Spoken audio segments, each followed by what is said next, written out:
दोस्तों आज हम बात करेंगे वेलोसिफ कैप्सूल के बारे में, जो कि काफ़ी सारे जो बैक्टीरियल इन्फेक्शंस वगैरह होती हैं उनको ट्रीट करवाने के लिए जो है ना वो इस्तेमाल किया जाता है। इसको आपने कैसे इस्तेमाल करना है, इसके फ़वाइद क्या है, नुकसानात क्या है, इसके कंट्राइंडिकेशंस क्या है, किन कंडीशंस के अंदर आप इसका इस्तेमाल नहीं कर सकते और इसकी डोजेज क्या है, तो ये तमाम चीज़ें इस वीडियो में डिस्कस करेंगे। तो नए वाले दोस्तों गुजारिश है कि मेरे चैनल को लाजमी सब्सक्राइब करने के साथ बेल आइकन दबा दें ताकि इस चैनल पर अपलोड तमाम वीडियोज़ नोटिफिकेशन आप तक बर वक्त पहुँचती रहें। सबसे पहले दोस्तों अगर इसके इंट्रोडक्शन की बात करें तो इसका ब्रांड नेम जो है वो वेलोसेफ है। अगर इसकी फार्मूलेशन की बात करें तो इसके अंदर सेफ्राडीन पाया जाता है। ये आपको 250 mg, 500 mg और 1 ग्राम के अंदर जो है अवेलेबल होते हैं, आपको मिल सकता है। और ये GSK जो कंपनी है उसका बनाया हुआ प्रोडक्ट है। दोस्तों अगर इसकी बेनिफिट्स की बात करें, यूजर्स की बात करें, तो ये हमारे जिस्म के अंदर, बॉडी के अंदर जितने भी बैक्टीरियल इन्फेक्शन होती हैं उनको ट्रीट करवाने के लिए इसका इस्तेमाल करवाते हैं। जैसे कि हमारी हड्डी के इन्फेक्शन, अगर आपकी हड्डी के अंदर टूट जाती है या कोई इन्फेक्शन हो जाता है, ठीक है, किसी जख्म लगती है, कोई चोट लग जाती है, ठीक है, तो हड्डी के अंदर कोई रेशा हो जाता है, ठीक है, कोई इन्फेक्शन बन जाता है, तो इस कंडीशन के अंदर इस कैप्सूल का जो है ना वो इस्तेमाल करवाया जाता है।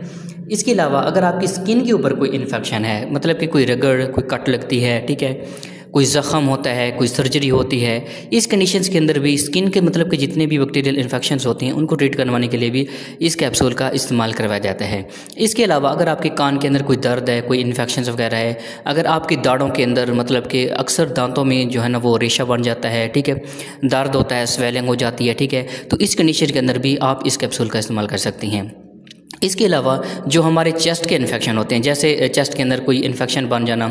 खांसी, नज़ला, ज़ुकाम, बैक्टीरियल इन्फेक्शंस की वजह से, तो मतलब कि जितने भी हमारे लोअर रेस्पिरेटरी और अपर रेस्पिरेटरी जितने भी बैक्टीरियल इन्फेक्शंस वगैरह होते हैं, तो इस कंडीशन के अंदर भी इस कैप्सूल का जो इस्तेमाल करवाया जाता है। इसके अलावा अगर आपके चेहरे पर कोई पिंपल्स वगैरह हैं, ठीक है, कोई दाग, धब्बे, दाने वगैरह रहते हैं, ठीक है, जो बैक्टीरियल इन्फेक्शन की वजह से हों, तो इस कंडीशन के अंदर भी इस कैप्सूल का इस्तेमाल करवाया जाता है। दोस्तों अगर इसके साइड इफेक्ट की बात करें तो साइड इफेक्ट जो आपको पता ही है कि जो एंटीबायोटिक्स होती हैं जितनी भी, वो लॉन्ग टर्म जो है वो इस्तेमाल करने से अक्सर जो उनके साइड इफेक्ट आ जाते हैं, जिसमें आपको उल्टी मतली की शिकायत हो सकती है, पेट के अंदर दर्द हो सकता है, कॉन्स्टिपेशन हो सकती है, लूज मोशन हो सकते हैं, सिर के अंदर दर्द वगैरह हो सकते हैं और चक्कर वगैरह भी आ सकते हैं।